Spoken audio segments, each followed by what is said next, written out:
Hey, what is going on guys? Danny here, hope you've all been doing well. In this video, I wanted to discuss with you guys the experience I've had with my Ryzen 7 1800X system. So I'll be talking about the experience I've had in different areas of computing, all the way from the building process, day-to-day tasks, general usage, video editing, and gaming. I'll also be talking about how it compared to my older system, which had the Intel Core i5 6600K, which was overclocked to 4.6 GHz. And this whole evaluation will be based off a 3-month time period since I've owned the system. So let's start from the beginning. I originally didn't have any intention of buying a Ryzen processor. Now this wasn't because I thought it sucked or anything, in fact I was quite impressed by its performance. It was because I was thinking there'd be no way AMD would release an 8-core 16-thread processor for less than $700. But as you guys all saw, they were very aggressive with their pricing, and the fact that I could get performance at a 6900K offers for less than half the price was very intriguing to me, and I pre-ordered one. The 6600K was doing fine for the most part, but when it came to video editing, rendering, and transcoding, I craved for more power and thought this could be my chance at finally attaining a good powerhouse of a CPU without paying a fortune. Before I took Ryzen into consideration for a CPU upgrade, I was thinking about just dropping an i7 7700K into my current Z170 motherboard and calling it a day. Being able to buy Ryzen in the area I lived in was no issue at all, as availability was abundant and the e-tailer I placed my order at shipped out my CPU in an adequate amount of time since the March 2nd release date. Although that didn't matter because the main issue everyone was having had to do with being able to find motherboards in stock. I was calling almost every day in order to find a motherboard. Luckily the board I wanted was in stock at one of the stores I called, and they were nice enough to put it on hold for me that day. However, it was an hour away from where I lived, and there was a pretty bad snowstorm that day. However, we do what we must to satisfy our love for PC hardware, so I drove through it as I just couldn't wait any longer. At last, I thought I had everything I needed in order to start building, but due to my lack of research, I had learned Ryzen was very picky with the RAM you paired with it, and only certain kits were able to achieve their advertised clock speeds and timings. Now this isn't such a big issue anymore as it was back then, but I decided to bite the bullet, went on Newegg and ordered a G-Scale Trident Z kit with some Samsung B-Die, as those kits had the highest success rate of achieving their advertised clock speeds and timings. I initially had all the parts since I was going to be reusing my storage drives, GPU, fans, and thought I could also reuse my RAM. So attaining all the parts for my Ryzen system turned out to be quite the lengthy process, which did test my patience, I'll be honest with you. However, that's to be expected with such new hardware launches, and nobody was really to blame there. Manufacturers and stores were doing their best to replenish stock, but the demand was just exceeding it by quite the margin. So finally, once I had all my parts, it was time to start building. Building my Ryzen 7 1800X rig went pretty smoothly. The process was the same as building any other system. The case I chose for this build was the Corsair Air 740, which is a dual chamber mid-tower case which had plenty of room to work in. The easiest case I've built in hands down. Setting it up was also quick and painless. One of the first things I did was update the BIOS, and I was able to set the XMP profile on my RAM and it was 100% stable. Installing Windows also went smoothly as I didn't have any issues with drivers or Windows not properly handling the newer hardware. When I had Windows up and running, I decided to run some benchmarks with the CPU at stock and was blown away by the higher scores the 1800X had given me over my 6600K, which had a fairly heavy overclock. So the next thing I did was take a crack at overclocking the 1800X, and the experience I had there was rather underwhelming. At the beginning, getting the CPU to 3.8 GHz was pretty easy, and I was able to get to that point with low voltages. Once I had hit 3.9 GHz, I realized I was approaching a voltage wall. 3.95 GHz was achievable at 1.35 volts, but in order to get to 4 GHz, I had to bump the voltage all the way to 1.42 volts. 4.05 GHz was achievable at 1.5 volts, and anything above that was a no-go. So the end result wasn't anything spectacular, and I had to accept the fact that I had lost the silicon lottery since I had seen others being able to push their 1700X and 1700 CPUs to 4 GHz with lower voltages. Due to the slightly lower IPC and lower clock speed of the 1800X, I knew I'd be sacrificing some single core performance.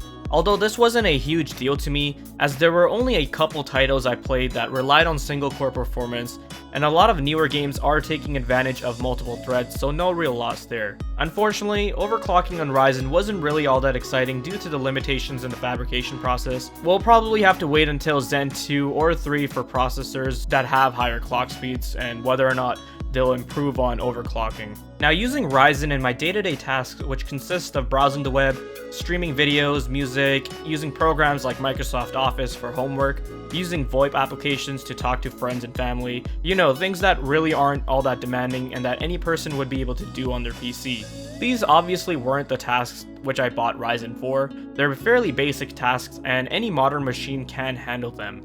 However, the one thing I did notice was just how much I could have open at the same time without hindering any performance or responsiveness of the system. I would have loads of applications open and everything would still feel snappy and fluid. This isn't to say that my old i5-6600K wasn't handling my day-to-day tasks, but there were some very brief moments where all 4 of the cores on the 6600K would spike to 100% usage, and this could cause a little bit of lag. This happened very rarely though. On the 1800X, on the other hand, the system never had this issue, even under a heavy load, which I'll talk about more later. Let's finally move on to gaming, an area that I know a lot of you are probably interested in. Gaming performance on the Ryzen 7 1800X has been fantastic. There was never any moment where I wanted to jump back on my old Intel rig. I have even done some benchmarks where I compared the two processors in various titles, and the performance in many games was actually better on the Ryzen 7 1800X despite the lower IPC and clock speeds. This is because, as I mentioned earlier, games are now starting to utilize more threads and cores. There was one exception, and that was ESO, and as that game likes to hog only one thread and completely ignores the rest. So there was performance regression there. The other advantage in gaming that my Ryzen 7 1800X has over the i5-6600K was that my minimums, or 1% and 0.1% lows, were better due to those extra threads. Games felt buttery smooth and there wasn't any sort of stuttering whatsoever on the Ryzen system. This is because in many new games, there would be moments that would push all 4 cores on the i5-6600K to 100%. When this would occur, it would introduce some stuttering and steep frame drops. On Ryzen, this was never an issue. Having 16 threads would give me a lot of headroom to work with. This is the other advantage Ryzen has over my old i5 system. Recording, streaming, and using a lot of other apps in the background wouldn't hinder performance of games thanks to those 16 threads. The gaming experience I've had on Ryzen has been wonderful, and I look forward to what this processor will truly be capable of down the road. As more and more modern games come out which will be taking advantage of multiple threads, things are only going to get better from here, and this allowed me to future-proof in this regard. With Intel introducing multi-core CPUs, lowering their prices on their HEDT platform with Skylake X, and with rumors of Intel bringing 6 cores to the mainstream with Coffee Lake, there's no doubt that developers will be optimizing their games and software to take advantage of higher core count CPUs. I've heard people say that gamers should still stick with mainstream i7s for gaming because they overclock higher and have higher IPC, but me personally, I'll gladly sacrifice 10% of that FPS if it means getting much better productivity performance. And that gaming performance that you'll sacrifice wouldn't even be noticeable to you in the first place, unless you have one of those 240Hz monitors. I definitely recommend Ryzen for gaming. Moving on to video editing, this is where Ryzen truly shines. When Ryzen was first launched, it was considered an amazing processor for its price. Not because of its gaming performance, but because it was offering workstation and productivity capabilities that you would find on Intel's HEDT platform or Xeon processors, which are significantly more expensive. Video editing in real time has been an immense improvement over my 6600K.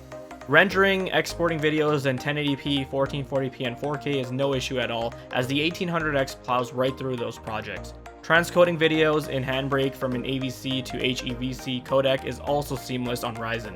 Along with that, as these tasks are being done, I can still use my machine to do other tasks, such as work on thumbnails, descriptions, and even game while I have a video rendering in the background, reinforcing the fact that these Ryzen 7 processors are absolute beasts at multitasking. Overall, using my Ryzen 7 1800X has been nothing short of fantastic. However, if I had to do it all over again, I would have gone for a Ryzen 7 1700X or the Ryzen 7 1700 and overclocked them myself. This would have allowed me to save a considerable amount of money where I could have put that towards a future GPU upgrade or better RAM. Would I recommend the Ryzen 7 1800X? Well, that depends on your use case and some other factors. If you're not comfortable with overclocking and want the best experience out of the box, then go for the 1800X. However, if you're willing to take the time to overclock and learn, which by the way really isn't all that hard, then I'd recommend going for the R7 1700. The other scenario I wanted to talk about was whether your needs are more productivity oriented or towards more gaming. If you want to render videos as fast as possible, have other projects being worked on in the background, then a Ryzen 7 CPU would be the way to go in that regard.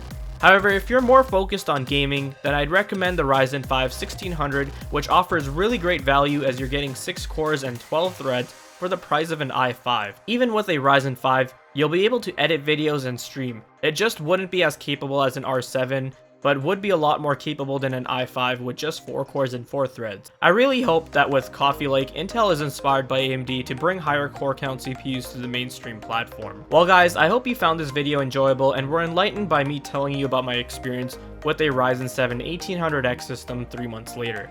If you liked this video, then leave a like, leave any questions or comments down below in the comment section, and if you're interested in seeing more content like this, then hit that subscribe button. Thanks for watching guys, take care, and I'll see you in the next one.